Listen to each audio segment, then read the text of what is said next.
ថ្ងៃនេះលោកត្រាំនឹងប្រកាសធ្វើសង្គ្រាមពាណិជ្ជកម្មជាមួយនឹងអ៊ីរ៉ង់ដោយឲ្យប្រទេសទាំងអស់ដែលជាសម្ព័ន្ធមិត្តអាមេរិក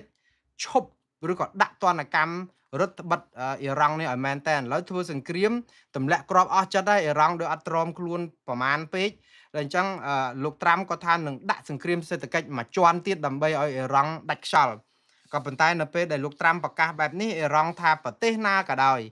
ដែលជាសម្ព័ន្ធមិត្តអាមេរិកឬក៏ប្រទេសណាដែលចូលដៃជាមួយអាមេរិកធ្វើសង្គ្រាមពាណិជ្ជកម្មប្រឆាំងនឹងអ៊ីរ៉ង់ប្រទេសនោះនឹងក្លាយជាសត្រូវរបស់អ៊ីរ៉ង់នឹងកំទេចប្រទេសនោះទៀតយូខ្លាំងមែនតើបាទឥឡូវចាប់ចាំមើលតទៅទៀតបងប្អូនព្រោះចិត្តបោះឆ្នោតអាមេរិកផងដូច្នេះរឿងហ្នឹងវាអត់ទាន់ចប់ទេដូចខ្ញុំបានជម្រាបចឹងដរាបណាលោកត្រាំបោះឆ្នោតពាក់កណ្ដាលអាណត្តិនេះមិនទាន់ចប់គឺគាត់នៅតែ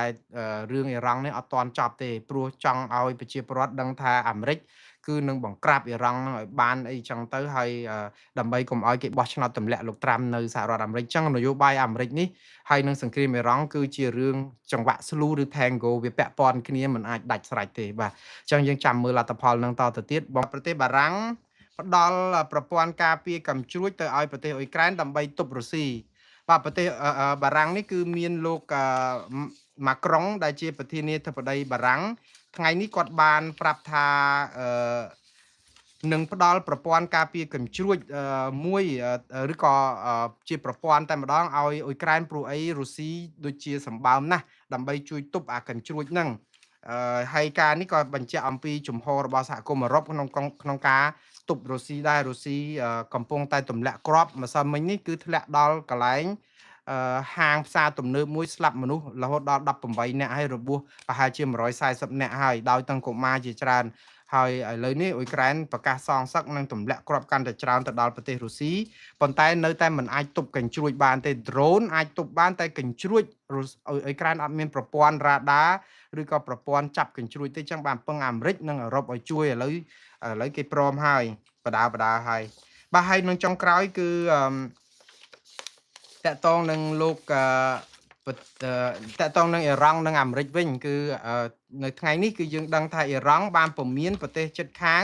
កុំឲ្យចូលដៃជាមួយអាមេរិកធ្វើសង្គ្រាមពាណិជ្ជកម្មប្រឆាំងខ្លួនតាមពិតប្រហែល3ឆ្នាំក្រោមការដឹកនាំរបស់លោកហ៊ុនម៉ាណែតតើបានគេឬក៏បានយើង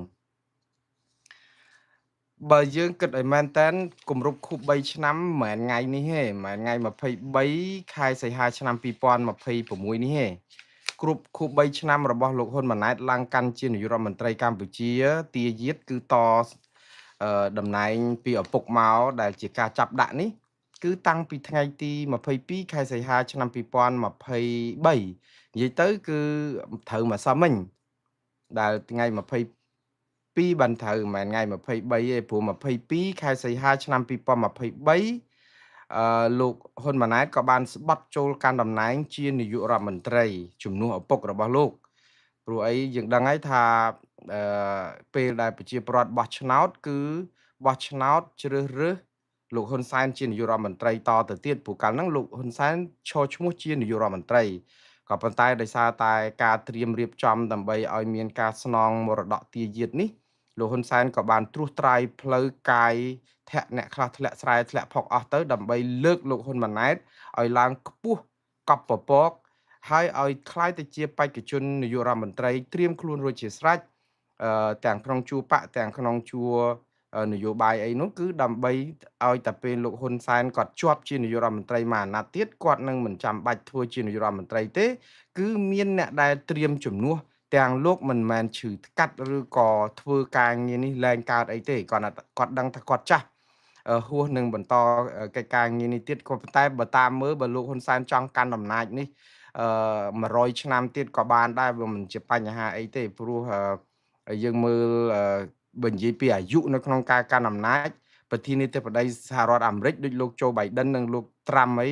ពេលដែលឡើងកាន់អំណាចហ្នឹងអាយុសិតតែខ្ទង់8ទៅហើយហ្នឹងក្មេងជាងលោកហ៊ុនសែនផងព្រោះលោកហ៊ុនសែនទៅអាយុ74 70អីហ្នឹងដូច្នេះនៅសល់ពេលវេលាបើចង់កាន់2អាណត្តិទៀតក៏បានដែរមិនអញ្ចឹងហ៎ក៏ប៉ុន្តែលោកដឹងច្បាស់ខ្លួនឯងថាកាន់30-40ឆ្នាំមកហើយនេះគឺប្រជាពលរដ្ឋខ្មែរគឺល្មមគ្រប់គ្រាន់ចំពោះការកាន់អំណាចរបស់លោកហើយណាមួយវ័យក៏កាន់តែចាស់ជរា ហើយត្រៀមខ្លួនដើម្បីផ្ទេរមរតកនេះទៅឲ្យអ្នកជំនាន់ក្រោយប៉ុន្តែគួរឲ្យសោកស្ដាយអ្នកជំនាន់ក្រោយហ្នឹងគ្មានវាសនាបានទៅកូនអ្នកស្រែចម្ការរើសក្តាមរើសខ្យងឬក៏ចាប់ពស់ផលិតយកទៅលក់អីទេគឺបានតែត្រឹមតែក្រុមគ្រួសារតកូលហ៊ុននឹងឯងសូម្បីតែតកូលទាតកូលអឺអឺសុកអានតកូលសខេងអីហ្នឹងក៏បានអស់ត្រឹមតែរដ្ឋមន្ត្រីជំនួសឪហ្នឹងទៅក៏ប៉ុន្តែចំពោះតំណែងនាយករដ្ឋមន្ត្រីគឺនៅតែតកូលហ៊ុនគ្រប់គ្រងដដែលហើយនៅក្នុងក្រៅតែពីសម្រាំងកូនគាត់ដើម្បីឲ្យស្នងតំណែងជានាយករដ្ឋមន្ត្រីនេះគឺលោកហ៊ុនសែនឆ្លៀតឱកាសបានដាក់កូនជារដ្ឋមន្ត្រីនៅតាមក្រសួងផ្សេងឬក៏ការងារធំដូចជាលោកហ៊ុនម៉ាណីក៏បានក្លាយទៅជារដ្ឋមន្ត្រីក្រសួងមុខងារសាធារណៈអីអញ្ចឹងទៅឲ្យក្តោបក្តាប់សម្ព័ន្ធយុវជនកម្ពុជាហើយនឹងលោកហ៊ុនម៉ាណិតដែលជាកូនប្រុសពៅរបស់លោកហ៊ុនសែនហ្នឹងក៏បានកាន់ការងារនៅផ្នែកយោធាហ្នឹងក៏តំណែងហ្នឹងក៏ធំសម្បើមអីអញ្ចឹងទៅដូច្នេះគាត់បានរៀបចំទាំងអស់បើអត់ពីលោកហ៊ុនម៉ាណែតក៏មាននៅលោកហ៊ុនម៉ាណីអស់ពីលោកហ៊ុនម៉ាណីក៏មានលោកហ៊ុនម៉ាណិតអញ្ចឹងអ្នកដែលចាប់ពោះផលិតតាមព្រៃភ្នំក្រំថ្មអីនៅតាមចុងកាត់មាត់ញោកអីនៅបន្តចាប់ពោះផលិតតទៅទៀតទៅបាទតែចាប់ពោះចំពោះវែកហ្នឹងចង្រៃដល់ខ្លួនទៀតឥឡូវនេះគឺបើយើងនិយាយអំពីបងប្អូនសួរថាតើ3ឆ្នាំក្រោមការគ្រប់គ្រងរបស់លោកហ៊ុនម៉ាណែតបានយើងឬក៏បានគេថ្ងៃនេះខ្ញុំនឹងដកស្រង់សមិទ្ធិបាទបានន័យថាស្នាដៃឬក៏ផលសម្រេចជាច្រើនទាំងចំណុចវិជ្ជមានទាំងចំណុចអវិជ្ជមានមកបកស្រាយត្រួសជម្រាបជូនបងប្អូនតាមពិតបើខ្ញុំនិយាយ1001យប់ក៏មិនអស់ដែរមិនមែនបានន័យថារដ្ឋាភិបាលកម្ពុជាក្រោមការដឹកនាំរបស់លោកហ៊ុនសែននិងលោកហ៊ុនម៉ាណែតឬក៏ត្រកូលហ៊ុននេះមិនបានធ្វើអីសោះទេហើយក៏មិនមែនមិនធ្វើអីខុសដែរអញ្ចឹងអាធ្វើបានក៏ធ្វើអាធ្វើខុសក៏ធ្វើក៏ប៉ុន្តែខ្ញុំនឹងរៀបរាប់ត្រួសអំពីអាធ្វើបាននិងអាមិនបានធ្វើមានអាធ្វើបាននិងអាមិនបានធ្វើបាទឬក៏បានគេឬក៏បានយើងហ្នឹងឥឡូវនិយាយអំពីស្នាដៃរបស់គាត់វិញលោកហ៊ុនម៉ាណែតឡើងកាន់តំណែងនៅថ្ងៃទី22ខែសីហាឆ្នាំ2023បាទគឺនៅពេលដែលមានការបោះឆ្នោតដែលគ្មានភាពសេរីត្រឹមត្រូវនិងយុត្តិធម៌បងប្អូនការបោះឆ្នោតនៅក្នុងឆ្នាំ2023គឺជាការបោះឆ្នោតគ្មានភាពសេរីត្រឹមត្រូវនិងយុត្តិធម៌ទេហេតុអីបានជាការបោះឆ្នោតនេះគ្មានភាពសេរីត្រឹមត្រូវនិងយុត្តិធម៌មិនមែនភាសាមុងណារ៉េតទេគឺជាភាសារបស់អ្នករាយការណ៍ពិសេសអង្គការសហប្រជាជាតិលោកវិទិតមន្តភ័ណ្ឌដែលជាអ្នករាយការណ៍ពិសេសអង្គការសហប្រជាជាតិមុននឹងលោក Andrews ឬលោក Thomas Andrew ចូលមកកាន់នេះគឺលោកវិទិតមន្តភ័ណ្ឌគាត់ជាអ្នករាយការណ៍ពិសេសគាត់បានរាយការណ៍មកថាការបោះឆ្នោតដែលរៀបចំនៅប្រទេសកម្ពុជាគឺគាត់បានប្រមានតាំងពីមុនមកម្លេះថាមុននឹងបោះឆ្នោតនេះគឺការបោះឆ្នោតនេះនឹងគ្មានភាពសេរីត្រឹមត្រូវនិងយុត្តិធម៌ហើយគ្រោះថ្នាក់ដល់ប្រជាធិបតេយ្យយ៉ាងសម្បើមនៅកម្ពុជាដោយសារតែគ្មានគណៈបកប្រឆាំងចូលរួមហើយការរំលាយគណៈបកប្រឆាំងហ្នឹងគេរៀបចំតាំងពីឆ្នាំ2017មកម្លេះគឺនៅខែកញ្ញាខែវិច្ឆិកាឆ្នាំ2017ចាប់លោកកឹមសុខាដាក់ពន្ធនាគារនឹងកោលទោសសកម្មជនគណៈបកសង្គ្រោះជាតិស្ទើរតែគ្រប់គ្នាហើយក៏មិនឲ្យគណៈបកសង្គ្រោះជាតិចូលរួមប្រកួតបានន័យថាបាត់តំណាងប្រជាពលរដ្ឋឬក៏គណៈបកមួយដែលប្រជាពលរដ្ឋមានទីសង្ឃឹមប្រហែលជាកន្លះនគរគឺជិត3លាននាក់គឺ45-44%ស្ទើរតែស្មើគីឡូគ្នាជាមួយនឹងគណៈបកប្រជាជនកម្ពុជាគឺរំលាយគេចោលបាត់ហើយទៅក៏មានគណៈបកដែលរើបមកមានគណៈបកភ្លើងទៀនឬក៏មិនដឹងទេកាលហ្នឹងគឺមិនឲ្យចូលរួមនៅក្នុងការបោះឆ្នោតដោយសារខ្វះឯកសារខ្វះអីអញ្ចឹងទៀតហើយក៏ធ្វើច្បាប់ដើម្បីរំលាយចោលរាល់អង្គការចាត់តាំងរបស់គណៈបកណាឬគណៈបកនយោបាយណាដែលមានមេដឹកនាំមានងារជាទណ្ឌិតច្បាប់នេះចង្រៃណាស់បងប្អូនទៅសរសេរច្បាប់កែរដ្ឋធម្មនុញ្ញកែច្បាប់បោះឆ្នោតកែច្បាប់ស្អីសពបែបយ៉ាងហ្នឹងដើម្បីប្រាប់ថាអ្នកណាក៏ដោយនៅតែមានការពាក់ព័ន្ធគ្នាឲ្យមិនប្រកាសចង់និយាយថាមិនប្រកាសថាបុគ្គលដែលជាប់ឈ្មោះជាទណ្ឌិតជាអតីតមេបករបស់ខ្លួនអីហ្នឹងឬក៏មន្ត្រីជាន់ខ្ពស់ហ្នឹងតែនៅប្រើសម្លេងប្រើសារប្រើស្អីគេរបស់ពួកគាត់យកមកដើម្បីឃោសនាបោះឆ្នោតក្រោយៗទៀតហ្នឹងគណៈបកហ្នឹងបើមិនព្យួរសិទ្ធិនយោបាយ5ឆ្នាំទេគឺរំលាយចោលតែម្ដងច្បាប់ហ្នឹងចង្រៃមែនតើបងប្អូនព្រោះអី យើងទៅកាត់ទោសគេឲ្យជាប់គុកទាំងអយុត្តិធម៌យើងឲ្យឈ្មោះគេជាតនដិតទាំងអយុត្តិធម៌រួចហើយអ្នកណាដែលមានឈ្មោះជាតនដិតនឹងដូចជាលោកសំរងស៊ីអ្នកស្រីមូសុខហួរលោកឡុងរីលោកអេងឆៃអៀងលោកហូវ៉ាន់លោកនុតរំដួលឬក៏តំណាងរាស្ត្រច្រើនទៀតរបស់គណៈបកសង្គ្រោះជាតិឬក៏ថ្នាក់ដឹកនាំគណៈបកសង្គ្រោះជាតិដទៃទៀតដែលរងការចោទប្រកាន់ពីសំណាក់តុលាការក្រោមការបញ្ជារបស់គណៈបកប្រជាជនកម្ពុជានេះគឺអ្នកណាដែលមានឈ្មោះជាតនដិតហើយនៅតែប្រើគោលនយោបាយរបស់ផ្ទាល់ដិតទាំងអស់នោះមកប្រើនៅក្នុងស្អីគេ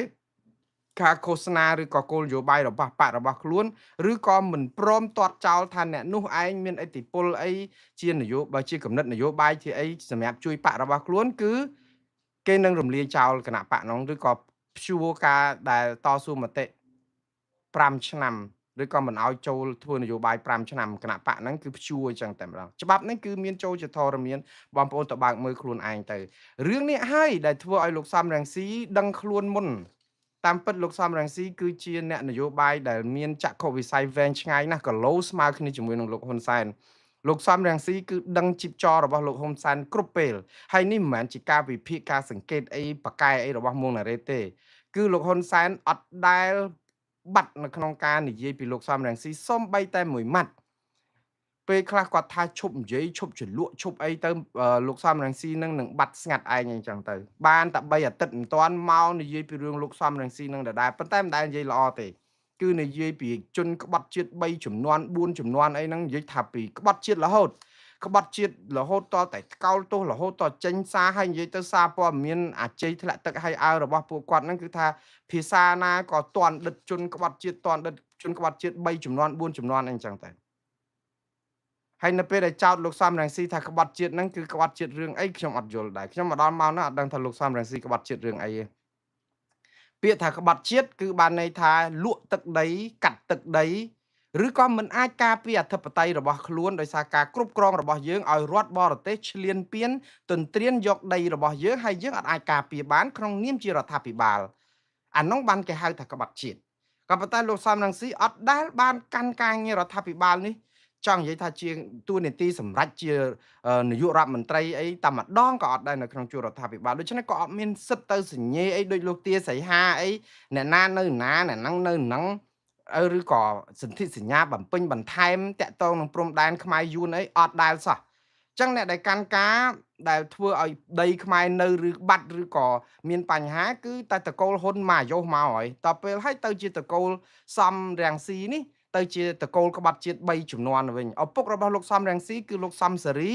គឺគេចោទគាត់ក្បត់ជាតិគឺដោយសារតែគាត់ជាមនុស្សសេរីនិយមមនុស្សស្រឡាញ់ប្រជាធិបតេយ្យក្នុងសម័យមុនហ្នឹងអ្នកណាដែលស្រឡាញ់ប្រជាធិបតេយ្យសូម្បីតែក្នុងរបបរាជានិយមហ្នឹងក៏មានការដឹកនាំរបៀបផ្ដាច់ការច្រើនដែរយើងមើលប្រវត្តិសាស្ត្រមិនមែនមួងណារ៉េតអ្នកថាប្រមាថប្រជាស្ដារព្រះមហាក្សត្រអីទេគឺអ្នកណាដែលហ៊ានតវ៉ាបះបោរចំពោះព្រះមហាក្សត្រខ្មែរហ៊ានបកអាក្រាតហ៊ានស្អីធ្វើឲ្យប្រជាប្រិយរបស់ប្រជាធ្លាក់ចុះអីហ្នឹងអង្គើដែលដឹកនាំបែបផ្ដាច់ការអីឬក៏អីហ្នឹងគឺគេនឹងត្រូវបរិហារយកទៅសម្លាប់ចោលដោយលោកព្រាបអិនអីយកទៅបាញ់ចោលនៅតាពាំងកលឹងលោកខៀវសំផនហ្នឹងគឺគេវាយដំច្រំធាក់អឺជាបញ្ញវន្តមួយតស៊ូមតិនៅក្នុងសម័យសង្គមរាស្ត្រនិយមអីហ្នឹងគឺគាត់ក៏រំទុកខ្លោចផ្សាតាក់ទងនឹងអំណាចដែលប្រមូលផ្ដុំច្រើនតាក់ទងនឹងរឿងព្រះរាជានេះដែរនិយាយទៅគឺប្រវត្តិសាស្ត្របានចារមកថាប្រទេសយើងគឺមិនសូវមានប្រជាធិបតេយ្យអីប្រមាណដែរទេវាសុទ្ធតែជាការដឹកនាំរបៀបធ្វើទុកបុកម្នេញសម្លេងប្រឆាំងអ្នកសេរីនិយមអ្នកចង់កែប្រែឲ្យប្រទេសមានសេរីនិយមប៉ុន្តែបងប្អូនប្រទេសណាក៏ដោយឲ្យតែមានព្រះមហាក្សត្រដឹកនាំក្រងរាជ្យភាគច្រើនរបៀបដឹកនាំរបស់ព្រះមហាក្សត្រគឺតាំងពីជំនាន់បូរេសម័យម្លេះគឺរបៀបផ្ដាច់ការព្រោះអីព្រះមហាក្សត្រអត់ចង់ឲ្យអំណាចព្រះរាជាស្ដាររបស់ព្រះអង្គហ្នឹងគឺវាចុះខ្សោយទេយើងមើលតែប្រទេសថៃទៅប្រទេសថៃអំណាចប្រជាស្ដាររបស់ព្រះមហាក្សត្រគឺជាអំណាចដែលអត់មាននរណាប៉ះពាល់បានទេបងប្អូននៅពេលដែលយើងថាព្រះមហាក្សត្រមិនមាននរណាប៉ះពាល់បានគឺផ្ដាច់ការហើយចង់អ្នកណាបកស្រាយអីបកស្រាយទៅព្រោះមនុស្សនៅលើโลกនេះ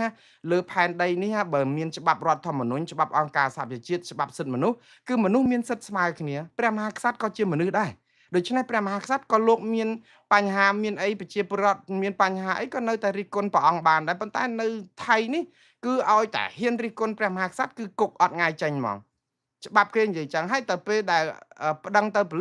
លីសអត់ចាត់ការប៉ូលីសនឹងជាប់គុកដោយសារមិនចាត់ការរឿងបទប្រមាថព្រះមហាក្សត្រទៀតគឺប៉ះមិនបាននេះគឺជាអំណាចផ្ដាច់ការតាអញ្ចឹងហើយបានព្រះមហាក្សត្រថៃគឺនរណាប៉ះមិនបានទេមានតែគ្រួសារមួយគត់នៅក្នុងនិយាយទៅក៏មានអ្នកសេរីនិយមច្រើនដែរដែលហ៊ានតទល់ជាមួយនឹងប្រជាជាតិថៃគឺមានតកូលថាច់ស៊ីនហ្នឹងហ្មងតកូលថាច់ស៊ីនគឺជាតកូលដំបូងបំផុតដែលហ៊ានតតាំងនឹងព្រះមហាក្សត្រថៃតតាំងរហូតតតែលលាយខ្លួន4ដងឡើងកាន់រដ្ឋាភិបាលតាំងពីលោកថាច់ស៊ីនតាំងពីយីងឡាក់តាំងពីខ្សែសាច់ថ្លៃរបស់ថាច់ស៊ីនរហូតដល់តែបៃថងឋានទៀត4 5ចំនួន4 5អាណត្តិគឺលលាយខ្សលដោយសារអីដោយសារតែនយោបាយមិនចង់ឲ្យមានអំណាចផ្ដាច់ការបែបព្រះមហាក្សត្រនៅថៃអត់បានជោគជ័យដល់តែបានអត់ជោគជ័យគាត់ចាប់ផ្ដើមរៀងសម្របសម្រួលទៅព្រះមហាក្សត្រអីខ្លះទៅប៉ុន្តែស្ថាប័នព្រះមហាក្សត្រថៃចាប់ផ្ដើមចុះខ្សោយបន្តិចម្ដងដែរដោយសារប្រជាពលរដ្ឋចាប់ផ្ដើមមើលឃើញអំពីអំណាចផ្ដាច់ការនេះហើយរហូតដល់គណៈបកចម្រើនទៅមុខឬក៏ឈ្មោះទៅអនាគតអីរបស់ពីតាអីហ្នឹងគឺក៏ជំទាស់នឹងអំណាចផ្ដាច់ការរបស់ព្រះមហាក្សត្រថៃគេរំលាយចោលទៀតក៏ប៉ុន្តែរឿងនេះវាគ្រាន់តែជាការដែលអង្គុយបក់ផ្សែងទេអ្នកដែលរំលាយអ្នកដែលប្រឆាំងព្រះមហាក្សត្រព្រោះអីអំណាចព្រះមហាក្សត្របែបនេះប្រមូលផ្ដុំបែបនេះវាផ្ដាច់ការខ្លាំងណាស់អញ្ចឹងសរុបមកកម្ពុជាវិញរឿងតាមពិតរឿងដែលកើតឡើងគឺអ្នកសេរីនិយមភាគច្រើនត្រូវគេចាត់ទុកថាជាក្បត់ជាតិព្រោះធម្មតាសេរីនិយមបែបចង់ឲ្យមានប្រជាធិបតេយ្យបែបប្រចាំប្រទេសចូលមកប្រទេសកម្ពុជាជាពិសេសដោយលោកសំសេរីដែលជាឪពុករបស់លោកសំរងស៊ីគឺគាត់ខ្ទាស់នឹងនយោបាយផ្ដាច់ការនិយមនៅពេលដែលគាត់ខ្ទាស់នយោបាយផ្ដាច់ការនិយមចង់ឲ្យប្រទេសនេះមានភាពសេរីពហុបកមានចម្រើនសេរីនិយម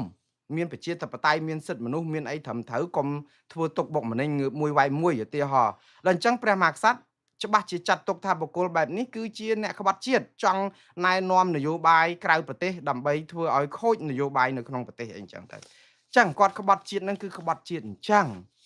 នមែនក្បត់ជាតិកាត់កោះត្រល់ឲ្យយួនឬក៏កាត់ដីសន្ធិសញ្ញាបំពេញបន្ថែមដើម្បីឲ្យវៀតណាមគេអាចគ្រប់គ្រងឬចំណេញដីឬក៏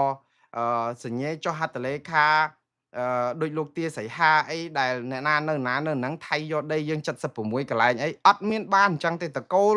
សំរងស៊ីនេះអត់ដែលមានប្រវត្តិអញ្ចឹងទេខ្ញុំនិយាយនេះអត់ទៅការពារតកូលសំរងស៊ីតកូលសំអីទេខ្ញុំការពារសច្ចធម៌ការពារសេចក្តីពិតហើយការពារនយោបាយប្រជាពិធដ្ឋរបស់ក្រមគណៈបកប្រជាជនកម្ពុជាដែលតែងតែចោទក្រមលោកសំរងស៊ីថាក្បត់ជាតិ3ជំនាន់ហើយខ្ញុំជឿថានេះគឺជាកំបិតចិត្តដងឯងហើយពាក្យថាកំបិតចិត្តដងឯងគេថាអ្នកសាបព្រោះខ្យល់រមែងទទួលផលជាព្យុះសង្គ្រានៅពេលដែលយើងចោទក្រុមគ្រួសារតកូលសំទោសតកូលសំរងស៊ីថាជាអ្នកក្បត់ជាតិច្រើនចំនួនដែលមិនដែលកាត់ដីអីម្ដងសោះមានរឿងមួយដែលចោទគាត់ថាក្បត់ជាតិហើយខ្ញុំគិតថារឿងនេះក៏គួរតែរំលឹកបងប្អូនឲ្យដឹងដែរគឺរឿងការដែលជួបជាមួយនឹងក្រុមពួកម៉ុងតាញ៉ាដែលលោកសំរងស៊ីកាលហ្នឹងមានហត្ថលេខាមានអីចុះសច្ចាជាមួយគ្នាក្នុងនាមជាគណៈបកនយោបាយហើយជាមួយនឹងជនជាតិដើមភាគតិចម៉ុងតាញ៉ាដែលរស់នៅក្នុងដែនអធិបតេយ្យរបស់កម្ពុជាដែលដឹកនាំដោយលោកកុកកសកាលហ្នឹងគឺមានរឿងដែលគេយកអាកាសហ្នឹងថាលោកសំរងស៊ីកាត់ដីខ្មែរទៅឲ្យវៀតណាមឬក៏ជនជាតិម៉ុងតាញ៉ាឬក្រុមលោកកុកកសនេះ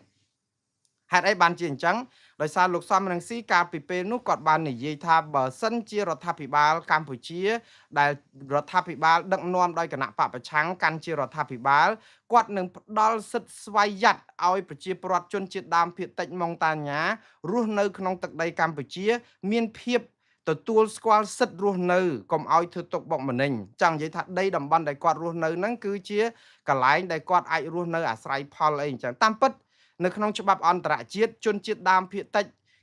គឺរដ្ឋនីមួយគេឲ្យកន្លែងគាត់នៅឲ្យដីឲ្យអីហ្នឹងមិនមែនផ្ដល់កម្មសិទ្ធិផ្ដាច់មុខឲ្យគាត់ទេគឺគ្រាន់តែថាចំណែកដីណាមួយនៅលើទឹកដីហ្នឹងគឺឲ្យពួកគាត់អាស្រ័យផលរស់នៅហើយជាពូនផ្ដុំជាសហគមន៍របស់គាត់ដើម្បីឲ្យគាត់បានមានទទួលការគោរពសិទ្ធិគោរពអីកុំធ្វើទុកបុកម្នេញឲ្យគាត់រស់រានមានជីវិតជាមនុស្សម្នាគេប៉ុន្តែមិនមែនជាក្នុងន័យថាកាត់ដីនឹងទៅឲ្យអ្នកណាទេហើយច្បាប់អន្តរជាតិធានាទៀតជនជាតិដើមភាគតិចគួយភ្នង ស្អីចរាយអីនៅតំបន់រតនគិរីមណ្ឌលគិរីសុទ្ធតែជាជនជាតិដើមភាគតិចតែរដ្ឋាភិបាលត្រូវទទួលស្គាល់អាដែនការរស់នៅដីគាត់ដីអាស្រ័យផលដីសមរភាពហ្នឹងមិនមែនកាត់ដីឲ្យគាត់ទេប៉ុន្តែនៅក្នុងរដ្ឋមួយហ្នឹងគឺអនុញ្ញាតឲ្យជនជាតិដើមភាគតិចហ្នឹងអាចអាស្រ័យផលកុំទៅរករឿងរកគួនពួកគាត់តែជាដីរបស់កម្ពុជាទេគ្រាន់តែថានៅក្នុងដែនអធិបតេយ្យរបស់រដ្ឋកម្ពុជានឹងហើយគាត់អាចអាស្រ័យផលតែត្រូវអនុវត្តតាមច្បាប់តាមទម្លាប់របស់ប្រទេសកម្ពុជាអ្វីដែលលោកសំរងស៊ីនិយាយនៅពេលនោះគឺជាការអនុវត្តច្បាប់អន្តរជាតិចំពោះជនជាតិដើមភាគតិចដោយមិនចាប់បញ្ជូនពួកគាត់ទៅវៀតណាមវិញតាមពិតលោកសំរងស៊ីគ្រាន់តែពន្យល់ថាមិនធ្វើដោយរដ្ឋាភិបាលកម្ពុជាទេរដ្ឋាភិបាលកម្ពុជាពួកម៉ុងតាញារត់គេចពីការធ្វើទុកបុកម្នេញពីវៀតណាមមកជ្រកកោននៅកម្ពុជាពួកគាត់ចាប់ទៅឲ្យវៀតណាមវិញដើម្បីផ្គាប់ចិត្តវៀតណាមជាការផ្គាប់ចិត្តនេះគឺឯងជួយអញជួយឯងទេចង់ប្រាប់ថាបើសកម្មជនគណៈបកប្រឆាំងណារត់គេចទៅវៀតណាមទៅលើដីវៀតណាមចាប់បញ្ជូនមកកម្ពុជាវិញដើម្បីកាត់ទោសដើម្បីនិយាយទៅគឺរំលាយអង្គការចាត់តាំងរបស់គណៈបកប្រឆាំងដែលលោកហ៊ុនសែនក៏ធ្វើជាមួយនឹងលោកថាក់ស៊ីនដែរជាមួយនឹងថៃដែរដោយអនុញ្ញាតឲ្យពួកអាវក្រហមចូលមកទឹកដីកម្ពុជាលូកលាន់នៅក្នុងកិច្ចការនយោបាយរបស់ថៃអាស៊ានហើយគាត់ឲ្យពួកអាវក្រហមមក50000នាក់នៅខេត្តសៀមរាបកាលពីឆ្លោះគ្នាជាមួយអភិសិទ្ធវិជ្ជាជីវ៉ាឬអីនោះហើយដល់ពេលហើយដើម្បីអីអញជួយអញប្រាប់ថាបើសិនជាក្រុមប្រឆាំងរត់ទៅជ្រកកោននៅទឹកដីថៃចាប់ក៏បួចយកមកឲ្យខ្មែរមកព្រោះខ្មែរបានជួយអីណាឯងយកដីខ្មែរជាដីដើម្បីធ្វើនយោបាយឆ្លោះគ្នាណាឯងលុកដៃក្នុងផ្ទៃក្នុងរបស់នយោបាយថៃដែលធ្វើឲ្យសហគមន៍អន្តរជាតិគេមើងងាយយើងគេថាយើងចាប់ផ្ដើមលូកលាន់កិច្ចការផ្ទៃក្នុងរបស់ប្រទេសជិតខាងដែលដើម្បីចំណេញឯងជួយឯងក៏ប៉ុន្តែធ្វើឲ្យខូចមុខមាត់ជាតិខ្មែរទាំងមូលតែមានការអីគឺគេថាយើងអន់ចរិតយើងធ្វើតែអញ្ចឹងតើហើយលោកសំរងស៊ីគាត់គ្រាន់តែប្រាប់ថាគាត់មិនធ្វើដូច្នេះទេរដ្ឋាភិបាលដែលជាប់ឆ្នោតដឹកនាំដោយគណៈបកប្រឆាំងដែលមានគាត់ជាប្រមុខដឹកនាំគាត់នឹងធ្វើឲ្យជនជាតិម៉ុងតាញ៉ាឬជនជាតិដើមភាគតិចអីហ្នឹងគឺមានសិទ្ធិគ្រប់គ្រាន់អ្នកណាជាអន្តោប្រវេសន៍ឬក៏ជាជនដែលរត់គេចពីការធ្វើទុកបុកម្នេញបែបនយោបាយគឺមិនបញ្ជូនទៅវិញឬក៏អនុញ្ញាតឲ្យជ្រកនៅឲ្យផ្ដាល់សិទ្ធិរស់នៅក្នុងនាមជាមនុស្សម្នាគេចផុតពីការសម្លាប់ការធ្វើទុកបុកម្នេញអាហ្នឹងក្បត់ជាតិខ្ញុំរកនឹងមិនឃើញសោះហើយលោកសំរងស៊ីទៀតសោះអាកាលហ្នឹងគឺក៏អត់បានមានសិទ្ធអីនៅក្នុងការសម្អត់តាន់ជាប់ជារដ្ឋាភិបាលផងហ្នឹងនេះគ្រាន់តែជាការសន្យាដើម្បីប្រាប់ជនជាតិម៉ុងតាញ៉ាឲ្យជួយគ្រប់គ្រងគណៈបកប្រឆាំងផងនៅក្នុងន័យមួយថាបើគណៈបកប្រឆាំងនេះតស៊ូមតិអីនៅ UN អង្គការសហជីវជាតិនៅសហរដ្ឋអាមេរិកក្រុមម៉ុងតាញ៉ាហ្នឹងមកជួយតវ៉ាជួយអីផងព្រោះអីគណៈបកប្រឆាំងនេះបើកាន់ការប្រទេសគឺគាត់នឹងគិតពីផលប្រយោជន៍ជនជាតិម៉ុងតាញ៉ានឹងអីចឹងទៅអានេះគឺជារឿងគំនិតនយោបាយហើយលោកសំរងស៊ីអត់ទាន់មានសិទ្ធិសម្រេចនៅក្នុងការកាត់ដីឬក៏ការផ្ដាល់សិទ្ធិអីទាំងអស់យើងទៅចោទប្រកាន់ថាជាការកាត់ដីមនុស្សម្នាក់ដែលមិនមែនកាន់រដ្ឋាភិបាលដឹកនាំប្រទេសកម្ពុជាដឹកនាំស្អីផងរួចទៅអត់មានហត្ថលេខាដែលអាចវាយត្រាក្នុងនាមជាអ្នកសម្រេចនីតិប្រតិបត្តិអីផងហើយគ្រាន់តែសន្យាគំនិតនយោបាយយើងទៅចោទគាត់ថាក្បត់ជាតិប្រមាណចំនួន5ចំនួនអយុត្តិធម៌ហួសហេតុហើយនោះអាជ័យធ្លាក់ទឹកហើយអើសិតតែក្បត់ជាតិតាមគ្នាដល់តែឥឡូវណាឥឡូវចូលមកដល់រឿងយើងដល់តែឥឡូវអាដីយើងសន្ធិសញ្ញាបំពេញបន្ថែមជាមួយថៃជាមួយវៀតណាមយើងក៏មិនដឹងថាបាត់ដីយើងប្រមាណទៅវៀតណាមព្រោះអាសន្ធិសញ្ញាបំពេញបន្ថែមហ្នឹងលោកអ៊ុំសំអានលោកម៉ែនណាតឬក៏លោកសៀនពេញខ្សែអីកាលលោកសៀនពេញខ្សែនៅរស់ក៏គាត់និយាយថាគ្រោះថ្នាក់ណាស់សម្រាប់ជាតិយើងអាសន្ធិសញ្ញាបំពេញបន្ថែមរហូតដល់លោកហ៊ុនសែនហ៊ានទៅប្រមាថព្រះមហាក្សត្រខ្មែរប្របាទនរោត្តមសីហមុនីគម្រាមថាបើសិនជាមិនចុះហត្ថលេខាលើសន្ធិសញ្ញាបំពេញបន្ថែមហ្នឹងគឺដូររាជាណាចក្រហ្នឹងទៅជារបបសាធារណរដ្ឋលែងឲ្យមានរាជបល្ល័ង្កលែងអីប្រមាថប្រជាស្ដារព្រះមហាក្សត្រយ៉ាងដំណំគម្រាមសម្លុតព្រះមហាក្សត្រដើម្បីឲ្យឡាយពហុលេខាលើសន្ធិសញ្ញាបំពេញបន្ថែមជាមួយនឹងរឿងព្រំដែនយួនថៃយួនខ្មែរហ្នឹងផងហើយនៅក្នុងនោះគឺអត់មានមាននរណាទៅរករឿងលោកហ៊ុនសែនថាហ៊ានសម្លុតព្រះមហាក្សត្រអីព្រោះលោកហ៊ុនសែននៅតែដង្ហែព្រះមហាក្សត្ររហូតប៉ុន្តែទៅស្ដាប់សម្ដីរបស់លោកហ៊ុនសែនម្ដងទៀតមើលគឺគាត់គម្រាមថាព្រះអង្គម្ចាស់ណាស្អីបើមិនសញ្ញេចុះហត្ថលេខា នឹងទេគឺនឹងលែងឲ្យមាន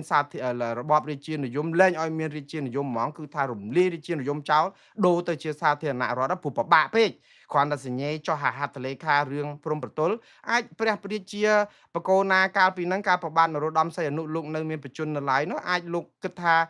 វាប៉ះពាល់ដល់ការបាត់អធិបតេយ្យបាត់ទឹកដីខ្មែរទៅវៀតណាមអីបានជាមិនចង់ឲ្យប្រជាជាជាប់ឈ្មោះនៅក្នុងការក្បត់ជាតិកាត់ទឹកកាត់ដីឬអីអញ្ចឹងក៏ថាបាន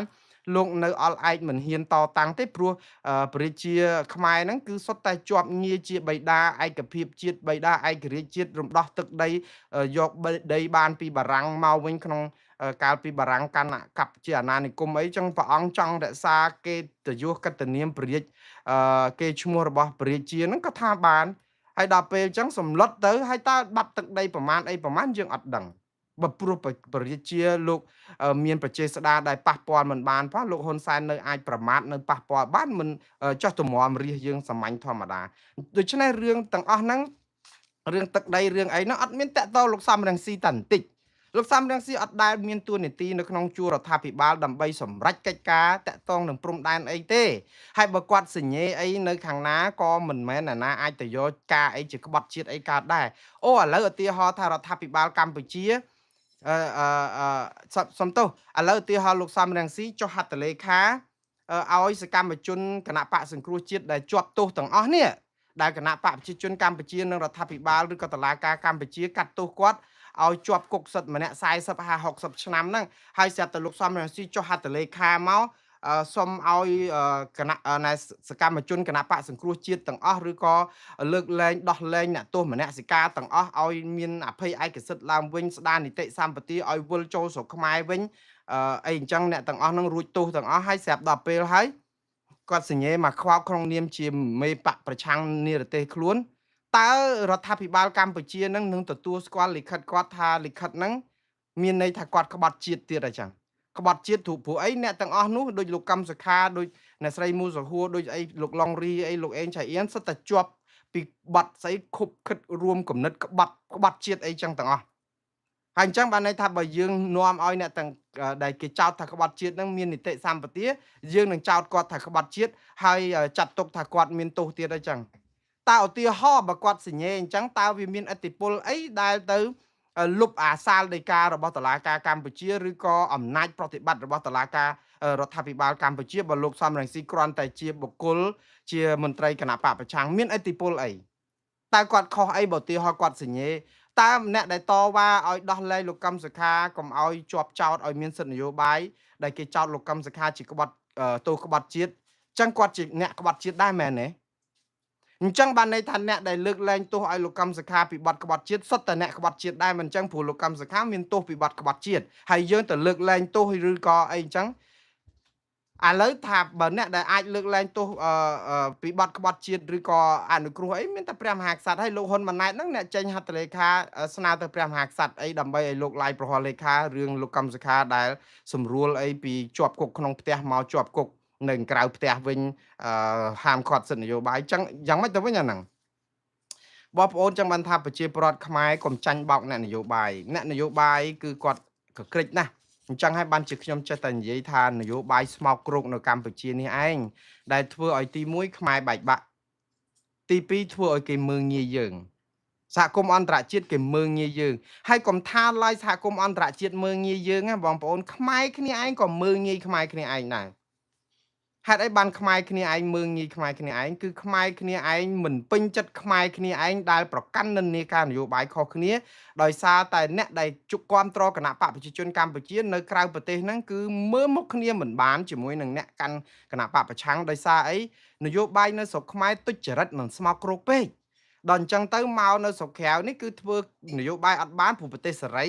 អញ្ចឹងតើទៅវត្តក៏ឆ្លោះគ្នាធ្វើពិធីអីក៏ឆ្លោះគ្នាគឺយើងបែងចែកចឹងសពដោយសារអីរឿងនៅស្រុកខ្មែរអញ្ចឹងហើយបានជាខ្ញុំចិត្តទៅលើកទឹកចិត្តថាដើម្បីស្ដារឲ្យខ្មែរយើងត្រូវរើគ្នាមានការបង្រួមជាតិពិតប្រាកដគឺគ្មានអីប្រសើរជាងដូរនយោបាយស្មោកគ្រោកនៅស្រុកខ្មែរឈប់ងើបមួយវាយមួយឈប់អាមឹងឈប់រំលាយកំទេចឈប់អីហ្នឹងហើយស្ដារឡើងវិញដើម្បីឲ្យវាមានភាពសុចរិតយុត្តិធម៌ទេបើអត់ទេ គឺខ្មែរនឹងពាក់មុខដាក់យៈដាក់គ្នាហើយអ្នកដែលគួរបន្ទោសច្រើនជាងគេគឺគណៈបកកណ្ដាលអំណាចដែលដឹកនាំដោយគ្រូសាតកុលហ៊ុននឹងឯងពួកអត់មានអ្នកណាកាន់អំណាចនេះ30-40ឆ្នាំទេឥឡូវមកមើលវិញឥឡូវខ្ញុំហាក់បីដូចជានិយាយចំណុចអវិជ្ជមានច្រើនតាមពិតគាត់មានចំណុចវិជ្ជមានច្រើនដែរក្រោមការដឹកនាំរបស់លោកហ៊ុនម៉ាណែតនោះទី1យើងត្រូវដឹងថាក្រោមការដឹកនាំរបស់លោកហ៊ុនសែនដំបូងឡើងគេមានអយុទ្ធសាស្ត្រត្រីកោណ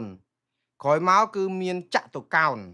មិនអញ្ចឹងឯងបងប្អូនឥឡូវអស់ពីអាចតុកោណហ្នឹងមកដល់លោកហ៊ុនម៉ាណែតហ្នឹងគេមានយុទ្ធសាស្ត្រប៉ង់តាហ្គោនស្អីប្រមាណកោណហ្នឹងបងប្អូនព្រោះបញ្ចកោណខ្ញុំភាសាបាលីពិបាកណាស់វាត្រីកោណវា3ជ្រុងដល់ចតុកោណវា4ជ្រុងបានន័យថាអយុទ្ធសាស្ត្រដំបូងហ្នឹងគឺមានតែ3ទេតែ3ជ្រុងទេបានន័យថាមុខព្រួញសំខាន់3កាលនៅលោកហ៊ុនសែនហ្នឹងប្រើពីយុទ្ធសាស្ត្រ2ត្រីកោណផងចតុកោណផងឥឡូវមកចូលដល់លោកហ៊ុនម៉ាណែតហ្នឹងគឺមានអាបញ្ចកោណព្រោះនៅប៉ង់តាហ្គោនហ្នឹងដឹងហើយវាមានមជ្ឈមណ្ឌលគ្រប់គ្រងកណ្ដាលរបស់អាមេរិកតាក់ទងនយោធាតាក់ទងនឹងការសម្ងាត់អីហ្នឹងគឺមានមន្ទីរប៉ង់តាហ្គោនហ្នឹងគឺយើងហៅបញ្ចកោណអញ្ចឹងបានន័យថាមានជ្រុងដល់ទៅ8ហើយ6ឬ8ឯងខ្ញុំតាមមិនទាន់ទេពាក្យបាលីបញ្ចកោណបើមិន6 8ខ្ញុំសុំទោសបើសិនជាខ្ញុំច្រឡំព្រោះអីវាឡើងពីជ្រុង3ជ្រុង4មកដល់ហួសពីជ្រុង6ឬ8ហើយបងប្អូនអញ្ចឹងយុទ្ធសាស្ត្រប៉ង់តាហ្គោនរបស់គាត់ហ្នឹងក៏បានន័យថាម៉េចបានន័យថាកាន់តែស៊ីជម្រៅទៀតតកតនឹងការអភិវឌ្ឍជាតិមិនអញ្ចឹងហ៎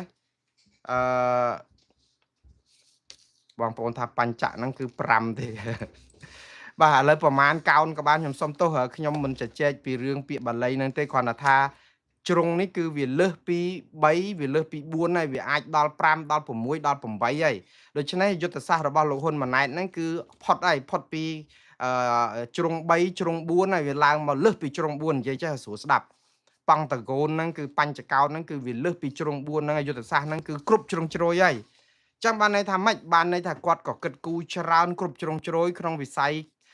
កសាងការពារសេដ្ឋកិច្ចជាតិយើងដែរមិនអញ្ចឹងហ៎ឥឡូវខ្ញុំនិយាយអំពីសមិទ្ធិស្នាដៃរបស់លោកហ៊ុនម៉ាណែតហ្នឹងគឺបានន័យថាអនុវត្តយុទ្ធសាស្ត្រប៉ង់តាហ្គោនហ្នឹងគេយុទ្ធសាស្ត្របន្ថែមទៅទៀតលើសពីអ្វីដែលជាឪពុករបស់គាត់ធ្វើហើយបងប្អូនមានចាំទេគាត់ចូលកាន់តំណែងមិនទាន់បានប៉ុន្មានផងគឺមានការសម្ពោធគម្រោងយក្សមួយបាទគម្រោងហ្នឹងគឺថាអ្នកណាក៏ភ្ញាក់ផ្អើលដែរគឺប្រជិកហ្វូណននេះគឺជាគម្រោងដ៏ធំមហិមាដែលចាប់ផ្ដើមធ្វើភ្លាមដើម្បីប្រាប់ថាលោកហ៊ុនម៉ាណែតចូលមកក៏មិនធម្មតាដែរគឺមានការកសាងស្នាដៃនឹងដ៏ធំសម្បើមឲ្យប្រជាពលរដ្ឋអ្នកខ្លះក្រុមប្រឆាំងហ្នឹងគឺអត់បានទៅចូលរួមអាពិធីសម្ពោធអីហ្នឹងគឺអះអាងថាគេចាប់ធ្វើបាបគាត់ដាក់គុកដែរដោយសារតែមិនទៅចូលរួមគ្រប់គ្រងអាគម្រោង Freji Funon ហ្នឹងឃើញមនុស្សយើងដូរអា profile Facebook ហ្នឹងស្ទើរតែគ្រប់គ្នានៅស្រុកខ្មែរហ្នឹងអ្នកដែលអាជ័យធ្លាក់ទឹកហើយអើហ្នឹងគឺ Freji Funon ហ្នឹងមិនអញ្ចឹងហ៎បងប្អូនចឹង Freji Funon គម្រោងហ្នឹងគឺថាធ្វើឲ្យចិននោះក៏ថ្នាក់ធ្វើឲ្យវៀតណាមហ្នឹងក៏ររឿងលាក់ទាំងធ្វើឲ្យសកម្មជនគណៈបកប្រជាជនកម្ពុជាហ្នឹងធ្វើឲ្យលោកហ៊ុនសែនហ្នឹងមានឱកាសដើម្បីថ្លែងសារប្រាប់ថាមិនរណបវៀតណាមអីទោះបីជាមិត្តម៉ឺនឆ្នាំអីហ្នឹងដោយសារប្រេជីហ្វូណនហ្នឹងវាប៉ះពាល់ដល់ព្រំដែនទឹកយកអាព្រំដែនសមុទ្រពីមុនអីចូលតាមវៀតណាមដល់ធ្វើប្រេជីហ្វូណនគឺបានន័យថាកប៉ាល់អាចចេញចូលតាមប្រេជីហ្វូណនគឺមិនចាំបាច់ប្រើច្រកសមុទ្រអន្តរជាតិចឹងទៅវាខាត់ប្រយោជន៍វៀតណាមអីចឹងទៅហើយវៀតណាមអត់ចង់តាក់ទងនឹងគម្រោងលុយចិនគម្រោងអីខ្ចីចិនអីនេះគឺវៀតណាមអត់ចង់បានទេព្រោះវៀតណាមអត់សូវត្រូវគ្នាជាមួយចិនដែរតែវាប៉ះពាល់ដល់សន្តិសុខក្នុងតំបន់និងក្នុងវៀតណាមអញ្ចឹងទៅក៏ជជែកគ្នាវាយបែកខ្ទិះចុងក្រោយទៅគម្រោងនេះក៏នៅកាំងស្ញែងអញ្ចឹងទៅ2ឆ្នាំហើយបងប្អូនអាគម្រោងប្រេជីហ្វូណនហ្នឹង2ឆ្នាំហើយអត់បានទៅណាទេស្មៅដុសជុកនៅកន្លែងគ្រប់កន្លែងដែលធ្វើហ្នឹងឥឡូវហ្នឹងថ្ងៃមុនហ្នឹងឡើងទៅចិនហ្នឹងឃើញលោកហ៊ុនសែនលោកស៊ុនចន្ទថុល នឹងគណៈប្រតិភូអីនឹងអ្នកដឹកនាំកម្ពុជាអីហ្នឹងទៅបានអែបទៅសុំខ្ចីចិនបាន200លានទៀតគ្រាន់តែយកមកជំរះស្មៅហ្នឹងតទៅទៀតទៅថាយកមកធ្វើស្ពានធ្វើអីទៀតទៅបើអត់មានលុយចិនគឺយើងធ្វើមិនកើតទេគម្រោងយើងព្រោះយើងវាអត់មានលុយខ្លួនឯងហ្នឹងអត់មានលុយមកកាក់ម៉ាស៊ីនសោះហ្មងព្រោះយើងរកបាន6យើងចាយ10យើងចាយមកអាយុហើយរក6ចាយ10អាច10ហ្នឹងអាពុកលលួយផងអាធ្លុះកជើហ្នឹងផងអញ្ចឹងទៅវាជ្រុះអស់ហើយទៅដីប្តីអញ្ជាត់ដូចស្រីកជើធ្លុះអញ្ចឹងបងប្អូនអញ្ជាត់ដាច់ខ្យល់ងាប់ព្រោះអាកជើហ្នឹងវាធ្លុះវាទៅអស់ហើយអញ្ជាត់មកព្រឹកវាស់ល្ងាចរកតាសម្លមួយឆ្នាំបានផងព្រោះវាធ្លាក់តាមអាកញ្ជើវាធ្លុះដល់អញ្ចឹងទៅយើងខំប្រឹងស្រែកចង់ដាច់ខ្យល់ងាប់ប៉ុន្តែធ្វើម៉េចបើកជើធ្លុះឥឡូវរឿងសមិទ្ធិspreadsheet full non ហ្នឹងគឺយើងទទួលស្គាល់ថាក្ដួងក្ដាំងបានមកសន្ទុះធំចុះអាគម្រោង CLV អាហ្នឹងក៏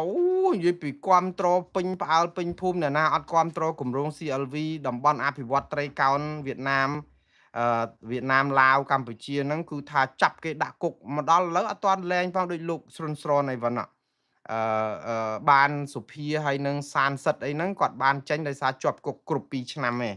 ក្រៅពីហ្នឹងគឺដូចលោកស្រុនស្រនហ្នឹងទៅជាប់គុកអីមួយទៀតអាគុក CLV ហ្នឹងប្រហែលជាដល់កំណត់នឹងចប់ហើយប៉ុន្តែនៅជាប់អាគុកឯណាផ្សេងទៀតនៅការបញ្ចេញមតិដែរចេះតែដាក់ឲ្យយូរតិចទៅព្រោះមេធំដែរ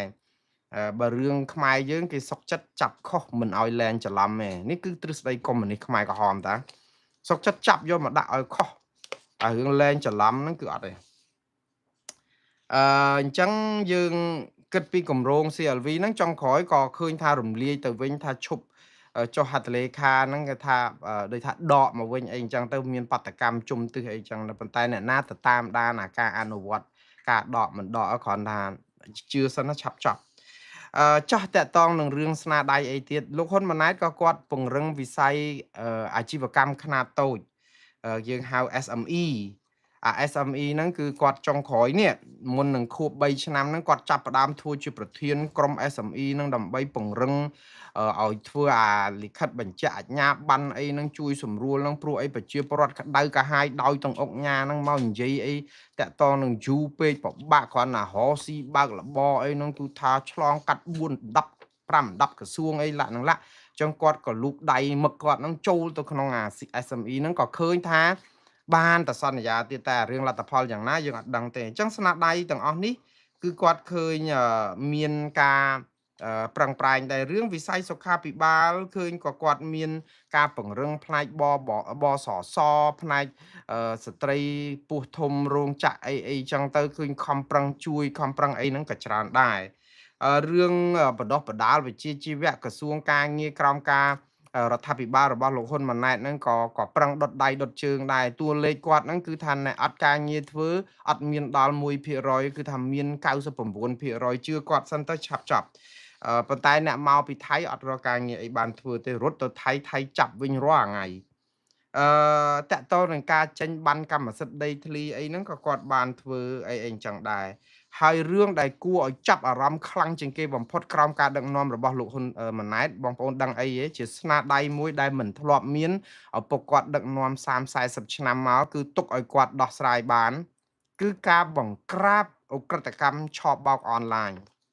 កាលមុនគាត់ថាដាក់ឲ្យដាច់ត្រឹមខែសីហាប៉ុន្តែណាហើយបើយើង30-40ឆ្នាំមកគេធ្វើមិនកើតឪគាត់ធ្វើមិនកើតបើគាត់មកធ្វើត្រឹម3-4ខែហ្នឹងវាហាក់បីដូចជាសម័យសបិនធំពេកតែយ៉ាងណាគាត់ប្រឹងបានដែរបងប្អូនឆាកអន្តរជាតិគឺគេលឺព័ត៌មានហ្នឹងលឺការអះអាងរបស់រដ្ឋាភិបាលថាកំចាត់ការឆបបោកអនឡាញមជ្ឈមណ្ឌលឆបបោកអនឡាញរាប់រយរហូតដល់ទៅ600ទីតាំងឯណាណោះរហូតតតែបណ្ដេញចេញទៅវិញដោយបង្ខំហ្នឹងមាន 10000 នាក់ជាងហើយនឹងស្ម័គ្រចិត្តទៅវិញតសរុប300,000 នាក់គ្រាន់តែពួកពាក់ព័ន្ធនឹងឆបោកអនឡាញដែលព្រមទៅស្រុកវិញព្រមចាក់ចេញពីកម្ពុជា300,000 នាក់អត់បានចោះសាកសីដោះស្រាយរឿងស្អីគេហ្នឹងរត់ចោលអស់ហើយអញ្ចឹងនេះគឺជារឿងធំណាស់ហើយគឺថាប្រយុទ្ធប្រឆាំងហ្នឹងគឺរហូតតតែ FBI មេ FBI Kash Patel អីហ្នឹងចុះទៅដល់ស្រុកខ្មែរទៅអីទៅជួបអីហ្នឹងយើងឃើញមានដូចថាសស័កសស្រាំរឿងឆបោកអនឡាញមួយរយៈពេលធំនេះអានេះក៏ជាសមិទ្ធិឬក៏ស្នាដៃរបស់លោកហ៊ុនម៉ាណែតចុងក្រោយ ក្នុងរយៈពេល3ឆ្នាំដើម្បីបង្ហាញថាកម្ពុជាបានដោះស្រាយបញ្ហាច្រើនដែលដកសញ្ជាតិចិនស៊ីដកសញ្ជាតិលីសុងចាប់លោកលីគួងបានឥឡូវចូលដល់លោកថូសំណាងនិងអំបាទ4-5នាក់ទៀតអីអញ្ចឹងទៅតែមេធំត្រីរ៉ក់ត្រីឆ្ដោត្រីផ្ទុះអីហ្នឹងគឺរបូតទៅអស់ហើយទៅចិនទៅអីចឹងទៅបាទអាហ្នឹងក៏គាត់ធ្វើបានដែរតកតងនឹងរឿងជនជាតិដើមភាគតិចរឿងការអប់រំរឿងប្រជាពលរដ្ឋមានដូចថាការចូលរៀនកម្រិតអក្ខរកម្មនឹងថយចុះកម្រិតអ្នកចេះអានចេះសរសេរកើនឡើងអានេះជាស្នាដៃរបស់គាត់ធ្វើបានច្រើនដែរបងប្អូនមិនអត់ទេឥឡូវនិយាយអំពីគោលនយោបាយការបរទេសក៏គាត់ចាប់ផ្ដើមពង្រឹងគោលនយោបាយបរទេសហ្នឹងដូចថាគឺចរចាពាណិជ្ជកម្មជាមួយអាមេរិកពី49%ដែលចង់ដាក់អាពន្ធកយហ្នឹងគឺលោកសុនច័ន្ទថុលអ្នកស្រីចមនិមលនិងអ្នកផ្សេងទៀតលោកគុណជីមដែលជាមន្ត្រីកយមន្ត្រីអីហ្នឹងគឺថាមកតត្រុកនៅរដ្ឋធានី Washington ហ្នឹងជជែកជាមួយនឹងសហរដ្ឋអាមេរិករហូតតឥឡូវគឺយើងនៅសល់19%អីអញ្ចឹងទៅអានេះគឺជាការដែលអះអាងថាជាសមិទ្ធិឬក៏ស្នាដៃរបស់រដ្ឋាភិបាលកម្ពុជាពង្រឹងកិច្ចការទូតទំនាក់ទំនងអីជួបជាមួយនឹងសហរដ្ឋអាមេរិកហ្នឹងក៏ឃើញលោកហ៊ុនម៉ាណែតហ្នឹងចាប់ផ្ដើមសរសើរលោកត្រាំចង់ឲ្យបានពានរង្វាន់ Nobel សន្តិភាពឥឡូវនេះស្រាប់តែមានទំនាក់ទំនងអាមេរិកហ្នឹងគ្រាន់បើជាងមុនដោយសារតែឥឡូវអាមេរិកគេថាលែងដាក់ទណ្ឌកម្មយោធាលែងដាក់ទណ្ឌកម្មរឿងលក់សពាវុធឲ្យកម្ពុជាទៀតហើយបទុបថយពន្ធខ្លះទៅហើយតាក់ទងនឹងរឿងដែលសហការធ្វើសម្ពយុទ្ធយោធាយុទ្ធនាការបដិបដាលឬក៏សម្ពយុទ្ធយោធាឆ្មាំអង្គរអីហ្នឹងគឺចាប់ផ្ដើមនឹងធ្វើនៅឆ្នាំ2027ឡើងវិញជាមួយអាមេរិកអីឃើញមានរឿងប្រសើរច្រើនដែរមិនអត់សោះគាត់ធ្វើច្រើនដែរមិនចឹងឯងបងប្អូនឥឡូវខ្ញុំនិយាយពីរឿងអវិជ្ជមានម្ដងតើស្អីខ្លះជាចំណុចអវិជ្ជមានអានេះមិញហ្នឹងថាបានយើងមិនចឹងឯងបងប្អូនបានយើងគឺអ្វីដែលជាស្នាដៃរបស់លោកហ៊ុនម៉ាណែតដែលខំធ្វើក្នុងរយៈពេល3ឆ្នាំចុះបានគេបានអីគេខ្ញុំនិយាយពីចំណុចចាប់ផ្ដើមទី1ដែលបានគេហ្នឹងគឺរឿងដីយើងហ្នឹងដីយើង76កន្លែងក្រោមការគ្រប់គ្រងរបស់លោកហ៊ុនម៉ាណែតគឺស្ថិតក្រោមការគ្រប់គ្រងរបស់ថៃហ៎បងប្អូន